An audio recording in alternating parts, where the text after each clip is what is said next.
Hey guys, welcome to another video. Today we're going to be talking about plants because those are the best videos. I'm going to preface this by saying this is probably going to be the single most exciting plant purchase I've made in probably a year. Now the reason I say that is because I fell in love with this plant when I was like 15 at the Washington, D.C. Botanical Gardens. I just thought that they were magnificent. Everything about this plant just made me happy. My husband thinks that they are absolutely atrocious, and I really don't care because it's mine and I love it. And let me show you what I'm talking about. Dun, dun, dun, dun. Oh my God, look at it. It is probably the most beautiful thing I've ever seen. He's little, but he's gonna grow and he's just gonna be majestic. Now, if you don't know what this is a Staghorn Fern, or it's also known as a plantisarium. I think it's a plantisarium. Latin is not my strong suit, so bear with me. Now, like I said, I've been in love with these guys for a really, really long time, and I have never seen one that is this small, actually. All of the nurseries that I've ever been to, let me move him safely over here. All of the nurseries that I've ever been to, they're always absolutely massive, and they're very mature plants. They do come mounted on a board most of the time, which is beautiful and great, so you can actually hang it up as a piece of art. But they are also ridiculously expensive. Like, I'm talking about $500 expensive. And as much as I would have purchased one previously, the likelihood of me actually not killing it is very, very small. I just celebrated my birthday, and when my parents were in town, we were driving through Malibu. I live in Southern California. We were driving through Malibu, and one of my favorite nurseries just happens to be there. It's called Inner Gardens, and it's this small, tucked away little nursery. Usually when I'm with my parents, I won't stop and go to a nursery because they just don't really get it. They think I'm absolutely nuts, and they think that my house looks like a jungle, which, I mean, it does. They are not incorrect, but it is my jungle, and I love it, and I love every single plant that is in it. So we stopped by the nursery. The guy who kind of runs the place was there, and he knows me because I try to stop by as often as I can if I'm in the neighborhood.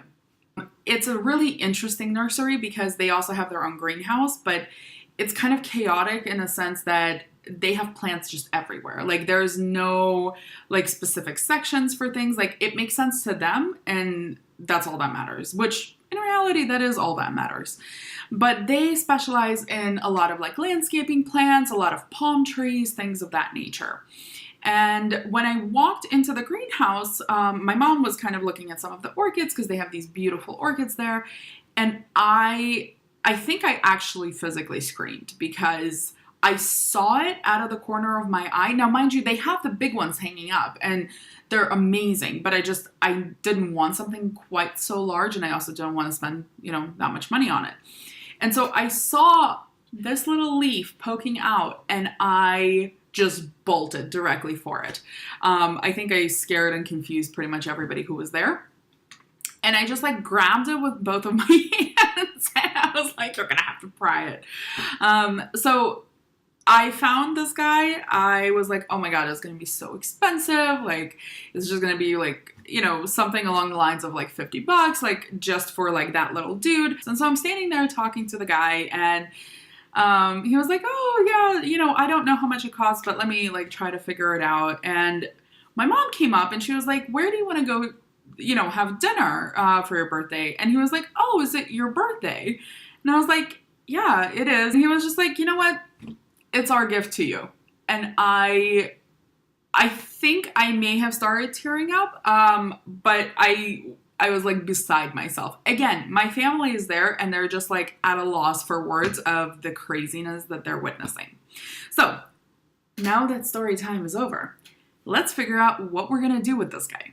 Staghorn ferns are epiphytes, so they grow on trees and they like to kind of attach themselves to the core of the tree.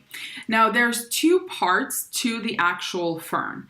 There's the basal fronds, I don't know if you can see them, so this brown part, which actually will turn green when the plant kind of establishes itself, but it comes in like layers, and so that is the part that they use to attach themselves to the actual tree, and the brown layers kind of layer in between the plant itself and the tree. And so they will actually catch some of the leaves, the debris, any insects or anything like that that will come there for nutrition. Then we have these guys, and these are the fertile fronds. And so these are the guys, like in all ferns, they reproduce by spores. This comes in a pot, which is not how I want to display it. I want this mounted on a wall, basking in all of its glory. Because it is an epiphyte, what we're going to have to do is we are going to have to mount it onto a piece of cedar. Well, actually, this is redwood. My local hardware store didn't have cedar.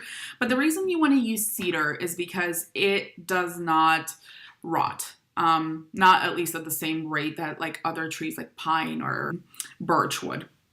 So what we're going to do is we are going to take our redwood board. We're also going to need a couple of other supplies, and I'll show you the supplies there. We have our board, we have our dish, and what I'm going to do is I'm actually going to change positions of the camera, and I'm going to show you guys exactly what I'm doing here. Okay, I'm not entirely sure why I decided to wear a white shirt today, but it is what it is. First and foremost, we're going to need a bowl filled with water. We're going to take our sphagnum moss. I just picked this up at my local Home Depot. And so what you're going to do is you're just going to take some of the sphagnum moss and you're going to put it into the water to soak. Because this is actually how you're going to be watering your fern. There will be no soil that the plant lives in. Our sphagnum moss is soaking. What we're going to do next is we are actually going to take our board and we're going to take the plate. I'm going to be mounting my fern in a diamond pattern. So what I'm trying to do is I'm just trying to center the bowl as well as possible. I'm going to grab my pencil and I am just going to trace around my bowl. This doesn't have to be super neat, so if you don't have a pencil, use a pen, that's fine. Okay, I don't know if you guys can see, but we now have an outline of where the fern is going to live in the circle. What we're gonna need next is our nails and our hammer. We're gonna put 8 nails around the circle.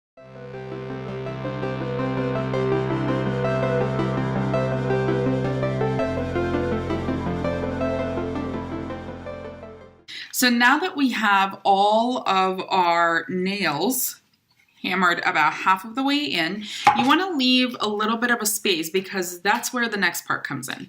So what I'm going to do is I am going to take some of our sphagnum moss that has been soaking. I'm going to squeeze out any of the extra water. You want to leave it damp but not wet. And I'm just going to lay it on to the middle of our circle. Just like this. Evenly spread that out. You want about an inch wide layer. And so I'm trying to get that kind of as centered as possible. Next, we are going to take our fern and you're going to remove it very, very gently because it is covered in spores. So you're going to very gently hold it at the very base. I don't know if you guys can see what I'm doing. He's a little fluffy. So I'm grabbing it like right at the base here and I'm squeezing the pot ever so gently to get this guy out of his container. So what I have just done is I've tried to break up the root as much as humanly possible. It seems like he's been in there for a little while because he's very compacted. What we're going to do is we're just going to lay that right on top of where our sphagnum moss is. And we're going to grab more moss, wring it out, and just try to cover that base root.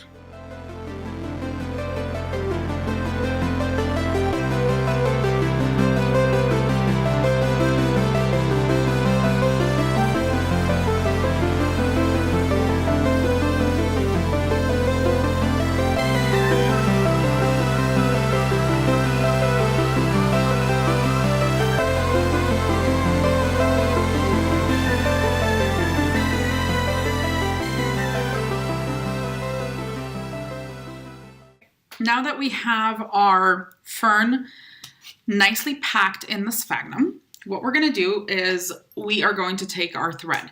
Now, in any other situation, I would advise that you use filament, so like fishing line. I don't have any on hand, so I am using 100% nylon thread. And what I'm going to do is I'm going to take a tail about this long. I'm going to find one of the nails closest to me, and I'm just going to wrap that tail as many times as I can around the nail. What I'm going to do next is I am going to gently lift up the fronds, and I am going to find the nail directly opposite of where I just tied the tail. And I'm going to loop that thread around a couple of times, and then we're going to repeat the process. So now we're going to be gently going around the fronds and going to the nail on the other side and repeating the process. And what you're gonna do is you're just gonna continue all the way around until your sphagnum is secured. Now we are gonna take our time on this because this is how you're mounting it to the actual board.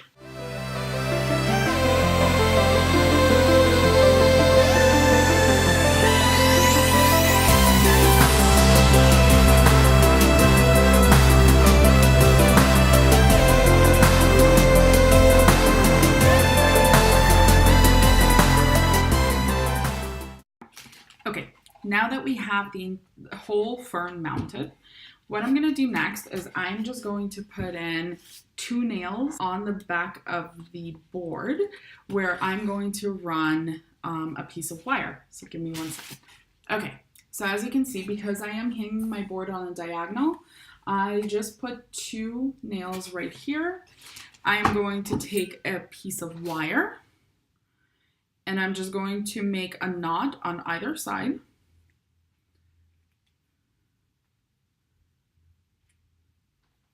Like so. I'm going to slip them over the nails, so it gives me a little bit of a hanging amount. This is what I mean. So I'm just slipping the knot on, and I'm tightening it, trying not to drop the fern.